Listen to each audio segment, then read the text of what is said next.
And welcome back to another episode of the Double Doink Podcast. My name is Brendan Deek. Thank you so much for tuning in today. If you haven't already, please hit that subscribe button. It would be greatly appreciated. If you can also rate the podcast and review the podcast wherever you do listen to your podcast, it would also be greatly appreciated. We are talking strictly Dallas Cowboys on the episode today. I know my listeners are going to love that.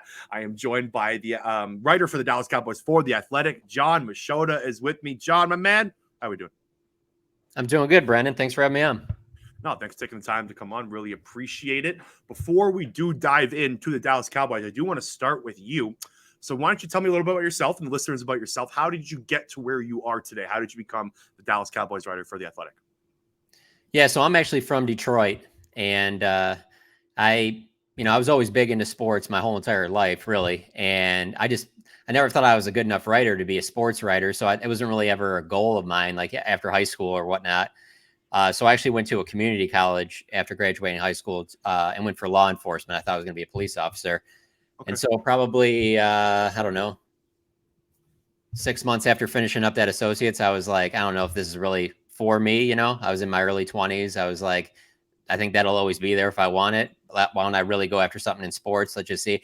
So I ended up going to Wayne State in Detroit and almost like starting over because a lot of that stuff didn't transfer. I mean, just two different degrees, So when I was at Wayne State in Detroit, though, I started doing some stuff for the Detroit Free Press and then was also covering high schools for like several other smaller papers, like freelancing. And I always wanted to cover pro sports, and I knew it was going to, probably be the right place, right time. But I felt like as long as I had that connection with the Detroit Free Press, that maybe something will eventually come open. And I became friends with an editor there who, after working there a couple of years, he took a job down he took a job with ESPN, and then he took a job as one of the sports editors of the Dallas Morning News. And he called me at the end of 2010 and was like, "Hey, man, I don't got a full-time spot for you down here, but if you're willing to move from Detroit down to Dallas, I got more than enough freelance work here. And there's a possibility you might get into covering some pro sports, And it's just crazy how everything works out. Cause I mean, I go down there, I had to get a roommate cause I wasn't making a ton of money, and it was one of those things where I just started going out to Valley Ranch as part of my other jobs, like I'd still cover high school football. I'd still help out on the web desk and do all this other stuff. But I was like, as long as I can go out to Valley Ranch and do Cowboys and just help out. Now the Dallas Morning News has always had at least 2 or 3 people covering the Cowboys at all times. So I was like, man, it'd be great. Like maybe an opening comes up here, maybe I can get hired full-time here covering the Cowboys. That would be a dream job, Mm-hmm. And so anyways, I ended up eventually getting hired full-time by the Morning News to just cover the Cowboys. And then I did that for about 6-7 years full-time. And then the Athletic came to me, and I couldn't pass up on their offer, and I had heard so many good things about the Athletic, and now I've been with the Athletic for over 2 years, and I absolutely love it. So, I mean, I love the Morning News too. It was a different position, no deadlines really. I mean, there's deadlines, but there's not the real like hardcore newspaper deadlines, And covering the Cowboys, they got a lot of late like primetime games. So I'm the type of guy where I would rather write until 4 a.m. than to put something out at midnight and then wake up super early and then write something else at like 9 a.m. I'd rather just stay up and get everything done and all that. But that's what I'm doing. Yeah. The craziest thing about all this is that I look back on it now, and it's like, I never thought I would ever get a chance to cover the Dallas Cowboys. It was never something I said that was my dream. I would have taken covering any pro sport, mm-hmm. Hockey, baseball, basketball, whatever. Football would obviously be my preference. I love the NFL. And it's just crazy how life worked out, because now there isn't a job in sports. There's not a team I would rather cover than the Dallas Cowboys. Like, one, I don't like the cold weather. So moving from Detroit down to here, like the heat doesn't bother me. Yeah, there you go. And then the team, I've been covering the Cowboys since 2011. It's not like they're winning Super Bowls, but there's just constant interest in the team all the time. Always an interesting team there, Jon. Right. And so there's that part of where I'm kind of like, my bottom line is always decent. And then there's that part of you that you're just like, man, what if it got to be like it was in the 90s? Just how crazy would it be with this team if they even got back to the Super Bowl? So long story short, and I've probably already taken too long, but I got lucky falling into this, because this is, I mean, I have my dream job. There's no question about it. That's a super interesting upbringing. I'm guessing, did you grow up a Lions fan?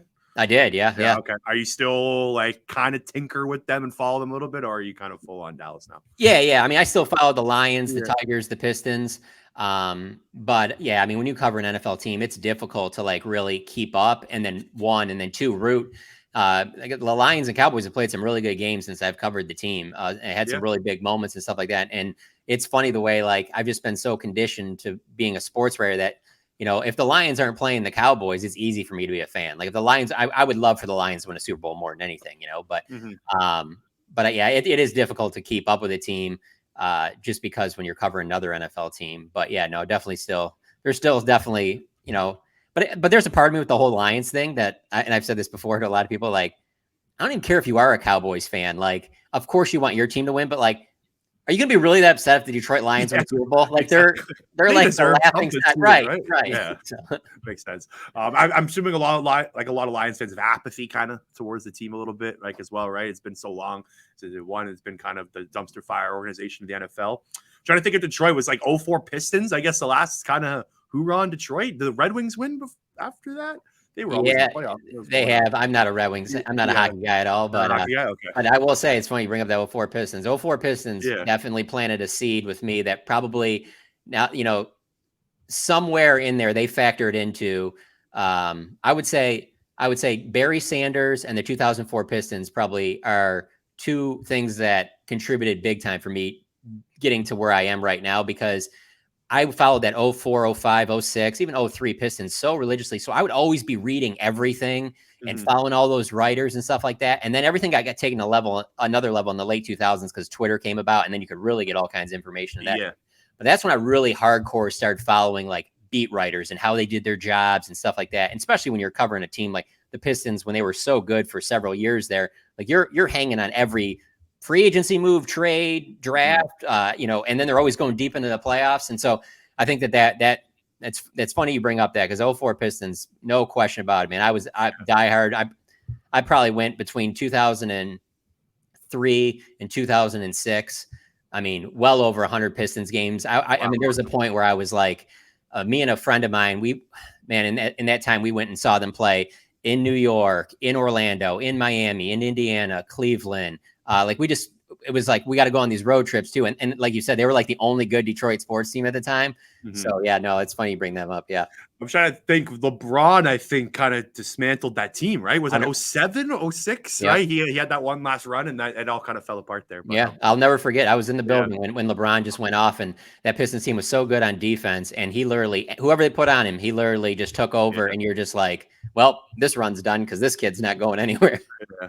Well, that's a super, super interesting upbringing, and congratulations on all the success. You're an awesome writer, and you're one of the few Cowboys writers that I do follow along for information. So again, thanks for jumping on. Well, let's jump into some Dallas Cowboys talk. Why won't we? Why don't we start the draft? What do you make of the Dallas? I know it was about a month ago, but let's just kind of resurface it. What do you make of what the Dallas Cowboys did in the draft weekend? It was kind of boring. Like, they filled needs, but you know, the previous two drafts, they come out of it with like CeeDee Lamb and Trayvon Diggs. And then last year they got Micah Parsons. And then this draft is like, they get Tyler Smith, who he's an offensive lineman who's a little bit more of a project. But even if he was a step in right away guy, it's an offensive lineman. So that's not the big time, like, sexy pick that everybody gets excited about. They take Sam Williams, a DN, in the second round, and then Jalen Tolbert, a wide receiver, in the third. And so all of those three positions are what are going to make or break this draft. And all three are major positions in need. I mean, literally those three guys are replacing the roster spots of La'el Collins, Amari Cooper, and Randy Gregory. And they're not going to be as good as those guys right away. And so that's kind of the feel down here in Dallas, is it's like you've lost some talent and you've added pieces, but have you even added enough pieces even to get you back to where you were last year? And even last year, yeah, it was good enough to win 12 games, but it wasn't even good enough to win a playoff game. So there's a lot of, I mean, I wasn't here in that early 2000s run that, like, people refer to it as basically that between Aikman and Romo. It's like kind of the Quincy Carter years, where it was like, you know, 5 and 11s, 3 years in a row and stuff like that. I'm sure fans were angrier then, but since I've covered a team 2011 until now, this is the angriest, and kind of, I don't know, apathy's kind of setting in a little bit with this team. Like, kind of like, hey, you know, we keep thinking that you're going to make this run, but are you going to finally make it? You know, and Now all of a sudden you're at 26 years now since they've been in the NFC Championship game. That adds up with fans. I wanted to bring up because the Dallas Cowboys, like, I feel like they do kind of get underrated from a draft perspective. Like, they have been a very, very good drafting team. I know there's been a couple misses. Ezekiel Elliott, right? It's the big one. But like overall, like if you take a look at their last few drafts, like the Micah Parsons was an absolute hit. You had Tyron Smith, you had Zach Martin, Dak Prescott, right? Like I do feel like I know this draft wasn't as sexy, but I do think that scouting department and the front office on the drafting end deserves a little bit of the benefit of the doubt. Yeah, and I think I 100% agree with you. And I think most Cowboys fans, even the ones that are angry, would agree with you on that standpoint. It's just to the point where you look at what, just for example, obviously everyone looks at the Rams and what they did in the offseason last year, and then it gets them a Super Bowl. But you can even look closer to just in the Cowboys division, just look at what Philadelphia did this offseason. It's the Cowboys draft really well. They're one of the better drafting teams in the NFL, but they're a team that doesn't sign other players. They re-sign their own, but they're not making a ton of moves to bring in other players from other teams to kind of put them over the top. You know, they're a lot more cautious than you would think the Dallas Cowboys in a franchise with the resources they have, the most valuable franchise in all of sports. You think that they would maybe take a little bit more chances like that, especially Jerry Jones, a guy that's how they won Super Bowls in the 90s. They did take chances and they did, do things outside the box. So if it wasn't for their drafting, though, they'd be one of the worst teams in the NFL because they just don't sign guys. But yeah, to your point, the draft has been what's kept them as, they've probably been if you go over the last 6 or 7 years, they've probably been the best team in the NFC East, although, the Giants have won Super Bowls, the Eagles have went on to win a Super Bowl, but in terms of, winning the NFC East, they've held up their end of the bargain there, but they haven't been able to take that next step. So you sit there thinking, okay, well, to do that, you're probably going to have to make a couple extra moves that, they might be risky, but to bring in some other guys. Mm-hmm.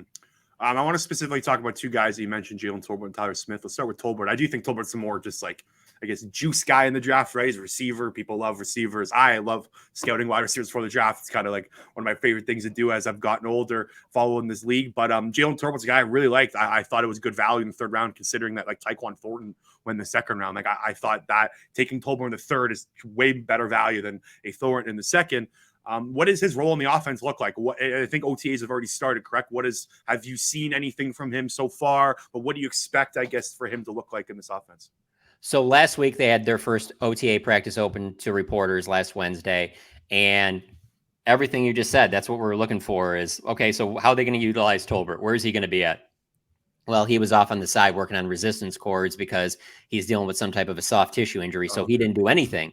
And so that's one of those things too, where you're like, he is going to be counted on to step in and he's going to start right away because Michael Gallup is their number 2 right now, but he's coming off of a serious knee injury that he is likely going to miss the first few games of the season. Amari Cooper's now in Cleveland. So they have CeeDee Lamb as their number 1. They need Tolbert to come in and be a factor right away. So when you start off OTAs on the resistance cords, that's not the greatest of things. It's not a serious injury. We have access tomorrow. So I'm expecting him to be out there doing a little bit more, but yeah, I mean, he's in a great spot. And to your point, they could have easily taken him in the second round instead of Sam Williams. That was what it came down to. Their pick was either Sam Williams or Tolbert. They went with Sam Williams and maybe we'll still get Tolbert in the third. But yeah, I thought it was great value too. I thought that was their best pick without question in terms of value, the immediate coming in and contributing. And the other thing they like about him is he can play all the wide receiver positions. Yeah, you can great in the slot. Great in the slot. Great. Yeah. So that's going to be huge too. So he should be able to step in right away and make an impact. But it's interesting you brought up Thornton too, because this is the first year that the front office has really gone out of their way to have like, hey, we're going to draft a receiver at some point. Here's some names, Dak. Can you call some of these guys and kind of pick their brain? And 2 of the receivers that Dak Prescott ended up calling in the pre-draft process were Jalen Tolbert and Tyquan Thornton. So interesting. I didn't know that. So he was making phone calls before the draft? Yeah. Now, when he was asked about like, well, what about any of those Ohio State receivers? And he's like, he joked. He was like, no, man, they didn't even waste my time with that. They knew we weren't getting one of those guys, which basically tells you that they weren't even thinking about trading up. I mean, both those guys go in the top 12. The Cowboys are at 24. They were never going to get up there to get Wilson or Olave. So, but yeah, you could just tell that that second, third round, they knew they needed to get a receiver that could come in and play. And so they ended up getting Tolbert. That's really interesting. I've never heard, I don't think I've ever heard of a team allowing the quarterback to kind of do that. And I do feel like that's something that teams should allow more to do. And Dak Prescott's a super intelligent guy. Why not have him call guys, hey, if you want to play with me the next 5 years, talk to me what you like, what you don't like. So I actually find that very interesting. That's a really cool process. I want to talk about Tyler Smith quickly. What's the plan for him? Is he going to be the starting left guard? Yeah, as long as everything goes well, that appears to be where he'll be at. When we got to watch their practices or their first OTA practice last Wednesday, that's where he was the entire time. He was working with the second team, but that's just because in that first OTA, they're trying to work these rookies in, like slowly bring them along. But yeah, if all things go as planned, that's what they'd like. I mean, in the perfect scenario, they draft Tyler Smith because they want him to be their left guard of right now, and then the left tackle of the future to take over for Tyron Smith, and maybe in a year or two. Now, Tyron didn't practice in that OTA practice. He's dealing with some back issues, which has been a problem for him for several years. So it's like you hear that, and you're just kind of like, don't rule out the possibility of the Tyler Smith to left tackle getting sped up. The issue with that, though, is that year one, that's probably a lot to ask out of a kid coming from Tulsa who was he's more of a prospect, a lot more of a, hey, we think he can reach a ceiling in a few years and be one of the best tackles in this draft. But if you have to throw him out there right away at left tackle, he's going to see some dominant edge rushers. Do you really want to ruin the guy's confidence immediately? Mm-hmm.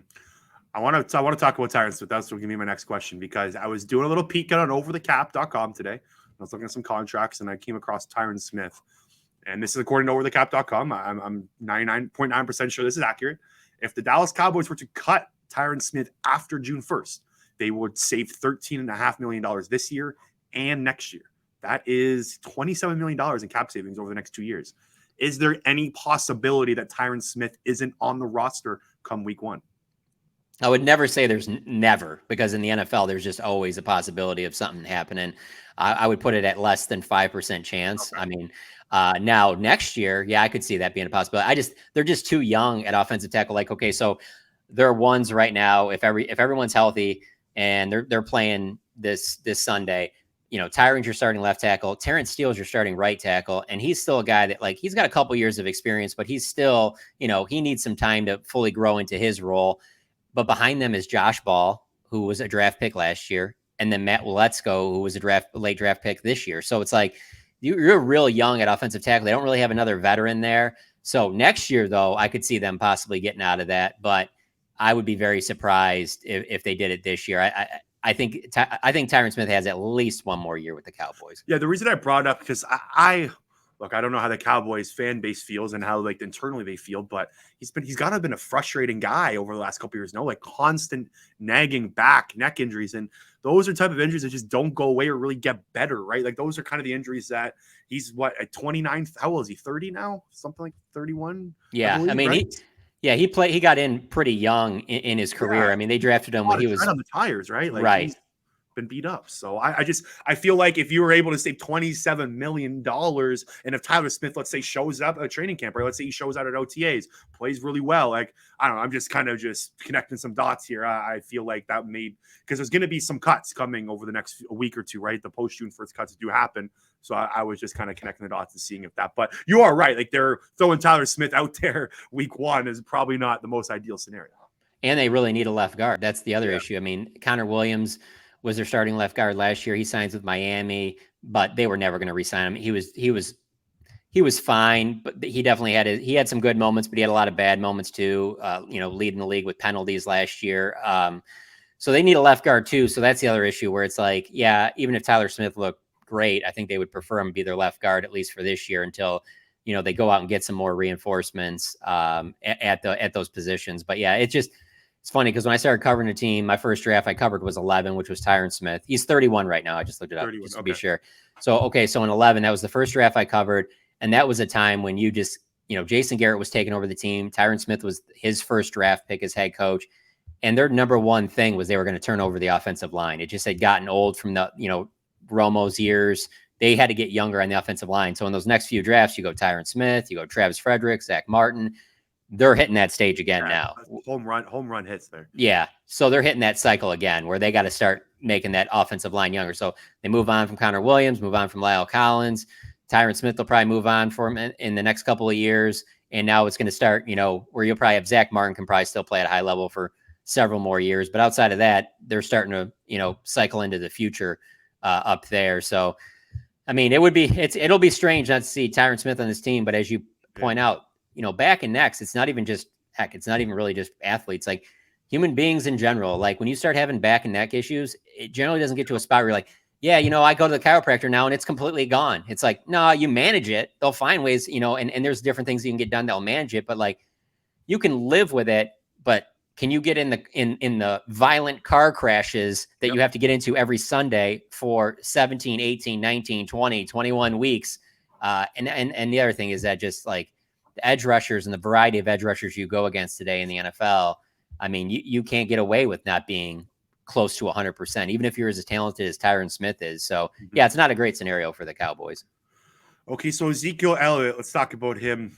The next year, 2023, is the first year the Cowboys are going to be able to save some money if they do want to move on from his contract. So he's going to be on the roster for this year. What's kind of the word around Cowboys OTAs or just from the writers and fan base about him? Because look, just from an outsider, again, Tony Pollard was a better player and he was the better running back, had more juice. It looked like he deserved the ball more. But again, you got the guy with the fat contract. Guys who get paid a lot of money are always going to be on the field.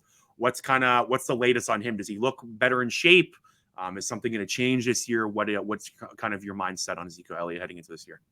Yeah, he's in good shape now. And if they were starting, week 1 this Sunday, I think he'd be fine and ready to go. But he's been fine this time of year for several years. It's about his running style, going back to how I said, like how big of an impact on my life Barry Sanders was.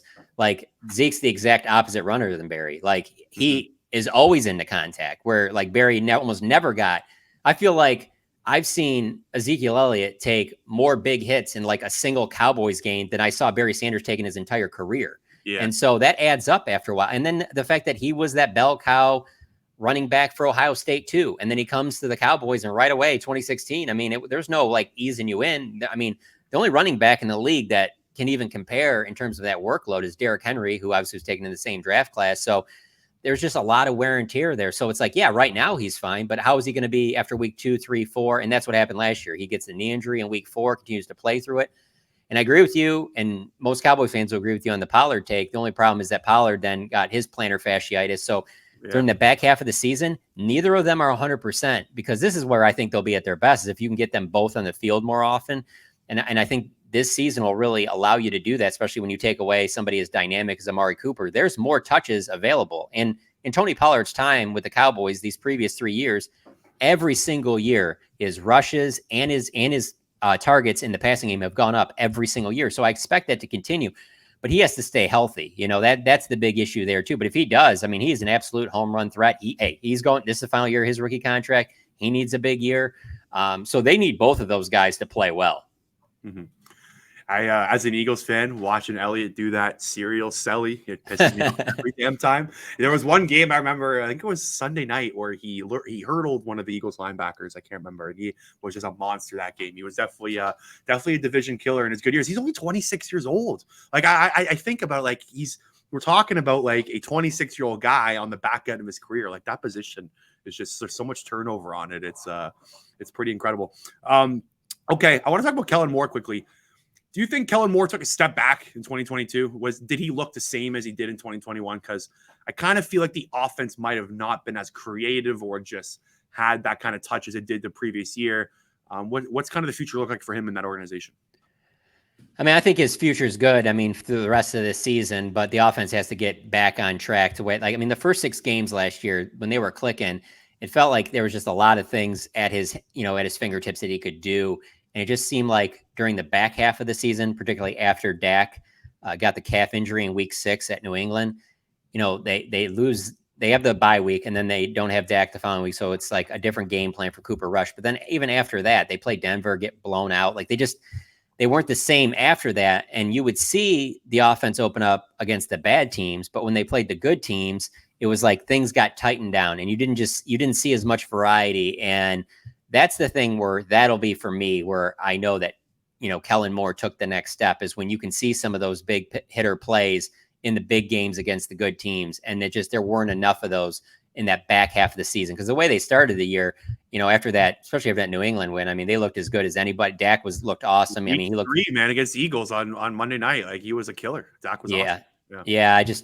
But that's the thing. Like, so Kellen Moore has to take the next step. Or here's the thing, like, you go into next offseason and he doesn't, then the team probably doesn't perform well. And if they don't perform well, Sean Payton's out there, right? He's an right offensive guy. So, and if it's not Sean Payton, it could very well be Dan Quinn. They could elevate him from defensive coordinator, head coach. And, I think Dan and Kellen have a good relationship, but if the offense really drops off, who's to say that Dan Quinn's not going to want to hire his own offensive coordinator? I mean, obviously having a strong offensive coordinator when he was the head coach in Atlanta, those teams were night and day. When he had Kyle Shanahan, I mean, they go to the Super Bowl. That offense was phenomenal. It was as good as anybody in the NFL.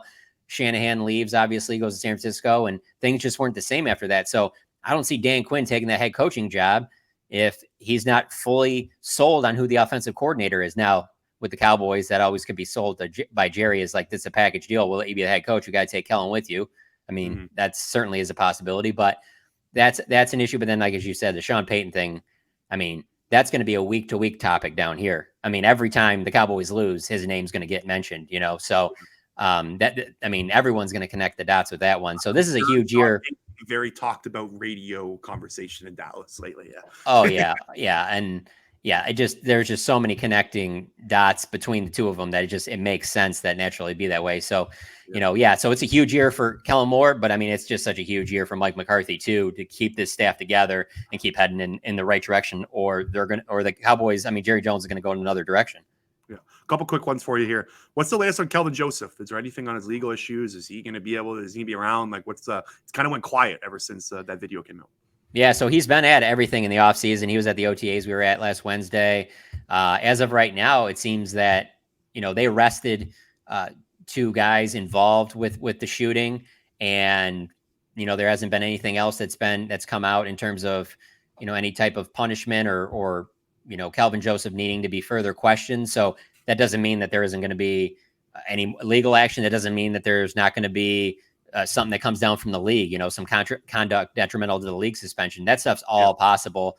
And obviously this is all a terrible look for him, but the Cowboys have stuck by him. And obviously people have criticized them for that, which justly so. You're keeping a guy on your roster that, his lawyer told reporters that, yes, Kelvin Joseph was in the vehicle, but he didn't shoot. I mean, just the fact that you're in the vehicle of a drive-by shooting. Is that not accessory to murder? Like, I don't know the legal states. I don't know the actual crimes in Houston, but like, isn't that accessory? Isn't that a felony charge? Well, see, I don't know exactly. Like, yeah, it is different for, different states in that. So I don't know the exact charge, but I've heard that you can still get charged with something for being in that vehicle. Because here's the thing that here's an issue that goes into that we don't know yet.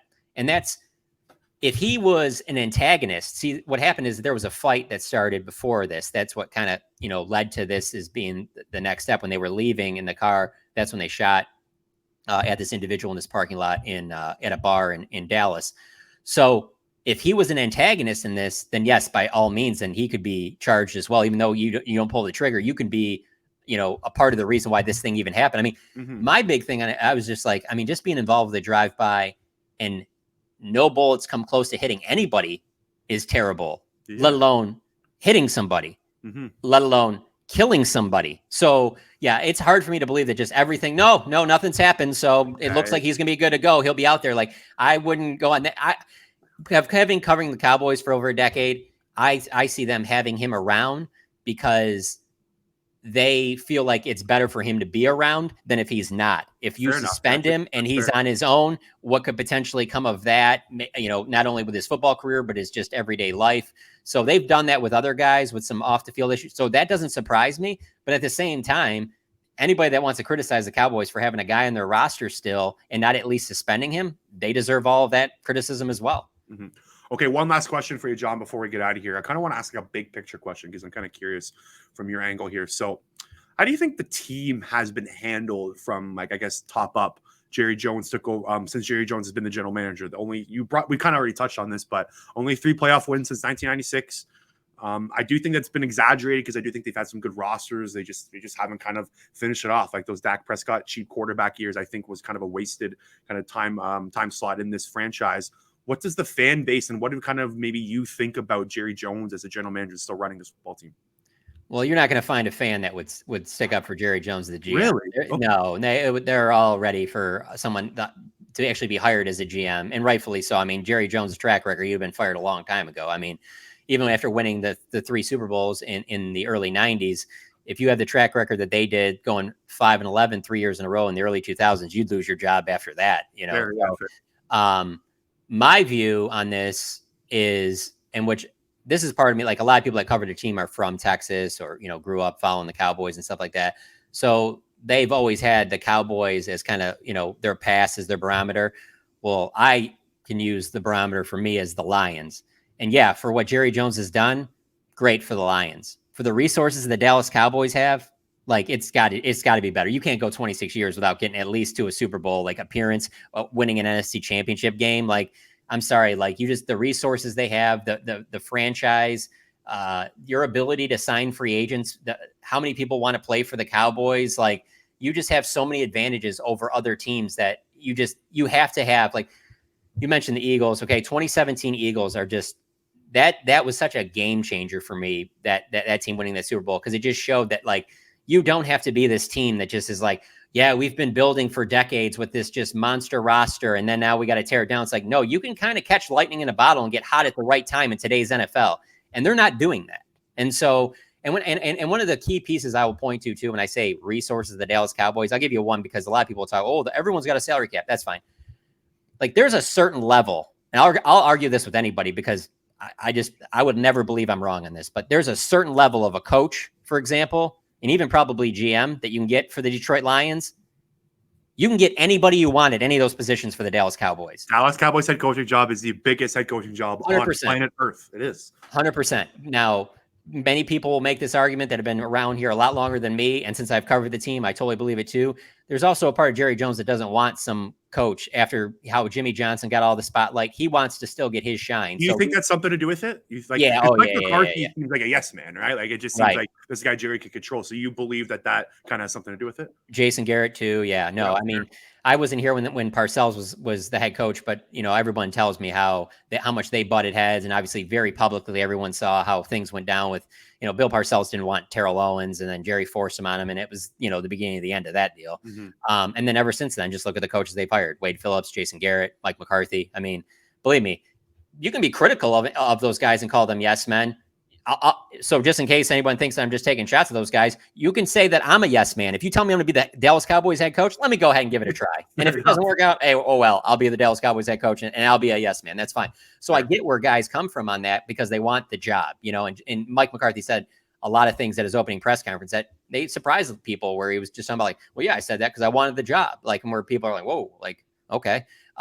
So yeah, I'm sure that there's certain coaches that Jerry doesn't want to butt heads with, And so because of that, that's why I say more so on the whole 26 years. It just shouldn't happen for an organization like the Dallas Cowboys, And here's the thing, like the biggest comparison I would make to the Cowboys is like the New York Knicks, but like the New York Knicks have like issues in the front office, and there's like it's pretty obvious that they've been able to go after big fish players, whether it be Durant or LeBron, and those guys don't want to go there. Those guys will go to the Dallas Cowboys. Play for the Dallas Cowboys. It's fact. There's just not there's nothing that makes sense that's holding them back, So that's why I'm probably more critical of them than maybe some people are, is just because it's too long for them not to even have like one outlier season where you're just like, yeah, but in 2007, they did go to the Super Bowl, they lost whatever. You'd be like, yeah, they probably should beat them more. But I get what you're saying. Like 1996. I mean, that doesn't make any sense especially when every single time the Forbes list comes out, it's always number one most valuable team, Dallas Cowboys, most valuable team, Dallas Cowboys, and it's like all these other teams at least win something every once in a while. Like they hired Mike McCarthy because it's like, okay, are you going to finally make a playoff run? And if you don't, then we got to find somebody that does. It's the winning the NFC East doesn't mean anything anymore. It's about getting to the playoffs and finally making a deep playoff run. Yeah, the 2017 Eagles are funny because like they lost Carson Wentz, but everyone kind of forgets he was on a cheap deal. He was on a rookie deal. So they were able to build that roster with the cap space, just maximize it around him and give Nick Foles a kind of a decent backup contract, you're able to go get one of the better backup quarterbacks in the league. And like that roster was just so well built around him. And it took 1 year. Howie Roseman had one offseason where he struck light in a bottle. And one of my biggest pet peeves with the NFL is when people talk about windows, like we have a 3-year window. No, every year you should be able to compete and see, like, if you don't have the quarterback, I get it. That completely makes sense. Like if you're in the Atlanta Falcons kind of standpoint right now, or like, of course, but the Dallas Cowboys have Dak Prescott. You've had Dak Prescott from rookie year till now, who has been, I still believe like that 3-4 year window when they didn't win with them as a rookie contract, like that was the time. Like he was on a 4th round rookie contract. Like, oh, I feel bad for Dallas fans, to be honest. But Jon Machota, thanks so much for joining me, man. Really appreciate you. You're an awesome guest. Why don't you plug in anything you want the listeners to take a look at? Oh yeah, well, follow me on Twitter. It's at Jon Machota, so at JONMACHOTA. Me and a couple other guys at Athletic, we got our own Cowboys podcast that we usually do 1 episode a week during the off season, and then 2, sometimes 3 a week during the season, and then when training camp and things like that ramp up. And so that's called About Them Cowboys. And then just follow me on the Athletic. I'm usually, even in the off season, putting up at least a couple things a week. And then, during the season, obviously a lot more. So yeah, any of those things, that'd be great. Jon, thanks so much again. Really appreciate it. Thanks for having me on.